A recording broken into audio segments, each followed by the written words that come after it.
Hello guys, welcome to my another mini blog. म आज जाँदैछु गाउँ भन्नाले मेरो गाउँ चाहिँ सिन्धुली हो हैन। अब सिन्धुली जाँदैछु यस्तो पिस खोज्नलाई। अब काठमाडौँ बसेर पनि अब वाक्क भइसक्यो। अब यस्तो घुम्दिउँ न त, छुट्टीको बेलामा गाउँतिर गइदिउँ भनेर हिँडिसकेँ म। हाम्रो गाउँ जाने बाटोमा चाहिँ यस्तो राम्रो छ, गाउँ पनि के भन्नु सहर जस्तै छ। सिन्धुली पनि अब सिन्धुली जाने बाटो चाहिँ एकदम दामी छ। भ्यूहरू चाहिँ अब यस्तो अलिअलि क्लिपहरू चाहिँ हालेको छु भिडियोमा, अब हेर्नु सक्नुहुन्छ। एकचोटि हजुरहरू पनि सिन्धुली घुम्न आउँदा चाहिँ एकदम मस्त। तर अहिले चाहिँ अलिक गर्मी छ। अब अघिमा त चढ्यो त के गर्नु, ड्राइभर दाइले एकदम दामी गीत बजाइदिएर मुडै खराब गरिदिइहाल्नु भयो। अब यस्तो फ्रेस हुन पनि आएको गाडीमा झन् त्यस्तै गीत बजाइदिनु भयो। के भन्नु, बाटो झन् भन्नै नसक्नु पर्ने छ। गीत पनि उस्तै, बाटो पनि खाल्टङ र खुल्टुङ भएर यहाँ खोलाको बाटो थियो। बाटो पनि थिएन, राम्रो बिग्रेको रहेछ। झन्नै यहाँनिर टाउको साउको फुटेन मेरो त। ठोकिँदा गाडीमा हावा टाइट भएर फेरि के भन्नु, हिँड्दा टाउको ठोकिँदा अब यस्तो एउटा क्लिप हालिदिएको छु कतिको गाह्रो थियो भनेर गाडीमा। अब मेरो रियाक्सन पनि हेर्न सक्नुहुन्छ हल्का फुल्का चाहिँ हैन। म कसरी ट्राभल गर्दै थिएँ भनेर।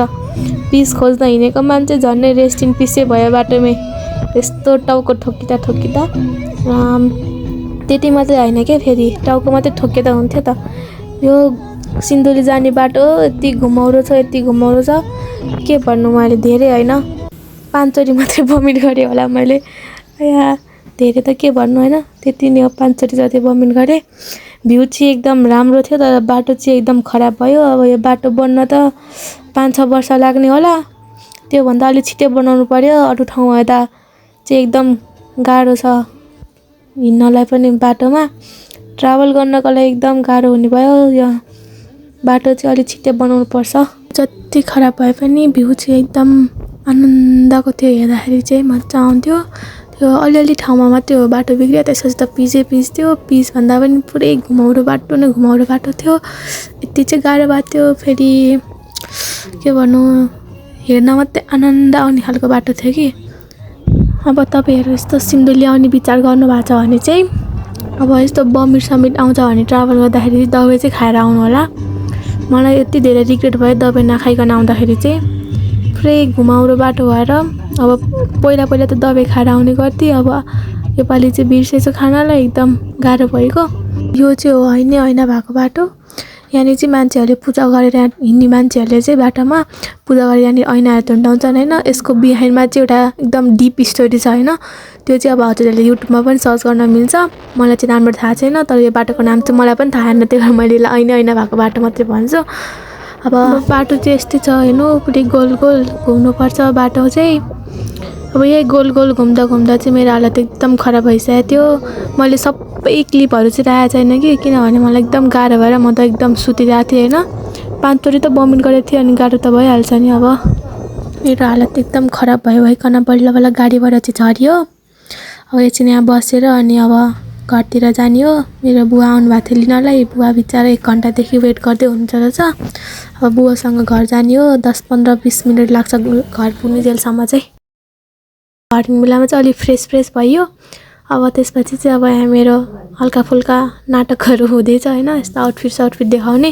अब यहाँ चाहिँ 5 चोटि भमिट गरेको भन्दै देखाउँदैछु। गर्मी चाहिँ एकदम मस्त गर्मी रहेछ, पुरै घाम टिरिक्क टल्किरहेछ। अब यो चाहिँ हाम्रो घर जाने बाटो भयो। यस्तै छ, हिँड्नुपर्छ मस्त। अब घर पनि अब पुग्न लाग्यो। हेलो भनिदिनु बुवा, हेलो भनिदिनु न। हेलो। हातले पनि यस्तो हल्लाएर के। ल मेरो बुवा हो, पिङ्क कलरको हाम्रो घर हो। यो चाहिँ अब हिँड्ने बाटो हो। अब घर पुग्यो हेर्नु त, यस्तो गर्मीले पसिना भएर 4 हो कि 5 चोटि भमिट गरेर फाइनल्ली अब घर पुग्यो। त्यो हो घर चाहिँ। वरिपरि यस्तो मजाको हरियाली छ। अब जान्छु म, गएर सुत्छु अनि म मस्तसँगले।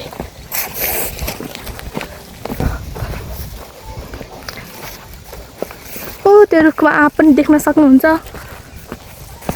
अब गएर एकछिनपछि आँप पनि खान्छु म।